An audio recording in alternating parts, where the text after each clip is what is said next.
Hey amigos, I was just talking to some pro-marriage MGTOWs on one of my videos, and it came as kind of a surprise to me because in my experience, since probably about 18 months ago, whenever anybody was MGTOW, they were pretty much anti-marriage. It just was a kind of a surprise to me that we have a number of people who say that they are MGTOW and yet they are doing the marriage thing, and then a couple of the people who are apparently have been around the block in MGTOW and have actually created the acronym. One of them is married and is trying to tell me that it's okay to be a MGTOW and yet be married. But to me, going into marriage in this country, it just seems like a very self-destructive thing to do, and it's like men going their own way, except when I want to do whatever they want us to do and get married, right? It's like get married and then subject yourself to the family court system, the legal system, the false accusations, the possibility of you can become a family man if you want, but then as soon as she throws you out of the house, suddenly you're not a family man anymore, and you have to live in your own studio apartment somewhere, and she gets the family. She is the family with her kids, and you are just some dumb shit over here paying bills, right?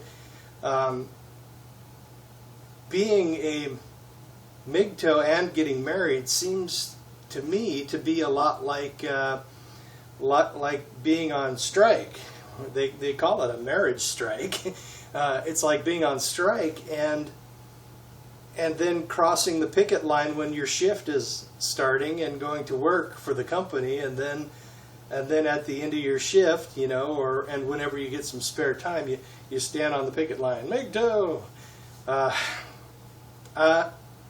It's not up to me to say, no, you're not a MGTOW, but I'm within my rights, I think, to refuse to refer to somebody who is married as a MGTOW, right?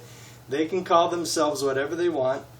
They can call themselves a penguin and go swimming in the Arctic Ocean, and and what happens to them is their problem, A MGTOW can say they're a MGTOW and get married if they want, but I can't condone that behavior. So that's my stance. I can't tell somebody, you're not a MGTOW. But to me, and from what I've seen, during the last 18 months, if you're a MGTOW, you're usually against getting married in this situation. But apparently it's the pro-marriage argument in MGTOW is more common than I thought. Apparently there are more guys out there who say, I'm a MGTOW, and they're married, right? Well, fine. Now, imagine, if you will, the horrors, right? Let's just imagine for a horrifying moment that I was going to get married, right? What would be the actions I could take which would turn marriage into a slightly less horrifically dangerous proposition for men, right? For example, what would I do? What could I possibly do to make marriage a little bit less dangerous? People do prenups, but I have also heard, I'm not a lawyer, I'm a diesel mechanic, hello, but I've heard that people who get married with a prenup, they end up in family court, and then the judge can somehow throw the prenup out the window and divide up the assets however he or she wants to, right? So what would be a good way to avoid something like that? Now, before, way back in like 1996, when I was agonizing over this whole friggin' thing, I mean, should I get married? Should I not get married? And I was thinking about how I could possibly make it a little bit less unfair to guys, right? And one way of doing that, I figured, would be to set up a financial framework, right? I was talking to Mr. Lorenzo Verde on one of his recent videos, and basically what I suggested was you have 3 accounts, right? You got one account for you, one account for the family, one account for her, right? And you each, if you and her both work, right, you determine what the common expenses in the household are. Cleanser, food, laundry machine repair, lawnmowers, gasoline for the mowers, stuff like that should be common expenses to the household, right? So if you have a certain amount you need, right? So each person who's working will contribute the exact same amount from their checks, right?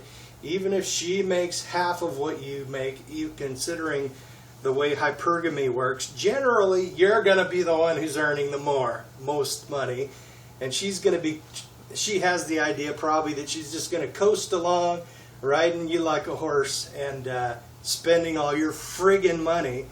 Okay, but if in order to make this a little more fair, you would each then figure out how much it would be to fund the household account, and you would put in a certain amount. And for example, it'd be like half of each of your checks, right? If you earn $4,000 in a month and she earns $2,000, because she's probably a friggin' veterinary assistant or some low-paid thing, right? She would then and if you paid in $2,000, she would pay in like $1,000, right? Now, each of you would be paying the same percentage of your check, and you would be paying more, of course, and that would be her hypergamous benefit for marrying you. Well, anyway, then let's say she pops out a baby, or she's just overcome with an incredible amount of laziness and wants to watch Days of Our Lives or whatever passes for soap operas these days. I haven't had a TV for about 8 years, so I don't know that shit. Well, anyway, she is earning nothing now, right? And so basically you have to fund the household account, and then in order to keep her from walking around with no money at all, I suggested to Lorenzo that I would then pay about 5% of my check into her account, right, so that she would have something to spend, right? But she can't be spending my entire friggin' check on shoes or new furniture for the house without my approval, right? Now, with that common, each individual account, right, you can do anything you want with it, right? But the central account for the house, there's a veto that each spouse has to be able to say, okay, yes, or okay, no, except for like little things like regular expenses, electricity bill, food, that sort of thing, right? But if it's like a new, ridiculously expensive, completely stupid furniture set for your house that some kind of strange chemical in her brain just wants to friggin' buy for no friggin' reason at all, well, you would be able to veto that, right? And have a little negotiation power. Now, in the UK, if I understand correctly, that's financial abuse. She can say, oh, that's financial abuse, and then that would be the reason for the divorce, right? But if her name isn't on your account, it's a little harder for her to get the money. And then, of course, there's other ways of having it, like, for example, precious metals that only you have the key for in your the safe deposit box. Something that would just you would have control over, right? Now, they would say, "Oh, that's terrible. You're trying to exert control over the woman, right?" But the thing is, the family court system gives her friggin' control over you, right? So you need a little bit of something yourself. You need a little bit of protection. Now, my question would be, if for some weird-ass, insane reason I decided to get married, which ain't going to happen, but if it occurred, what would be some other protections that a man can have that would keep him from becoming her bitch? So if you have any suggestions, I would love to hear it. And also, I'm kind of interested, I mean, if you'd label yourself, if you would be so kind in the comments, say something like, you don't even have to say anything else, just pro-marriage MGTOW or anti-marriage MGTOW or not a MGTOW or whatever. I'm kind of curious what the percentages are. How many people really do want to cross the picket line and get married in this legal environment? My goodness, what is up with that? I just don't get it. So, but it's not up to me to tell them what to do. And it's not up to me to say, no, you're not a MGTOW. But I'm certainly not going to do that shit. Okay, later.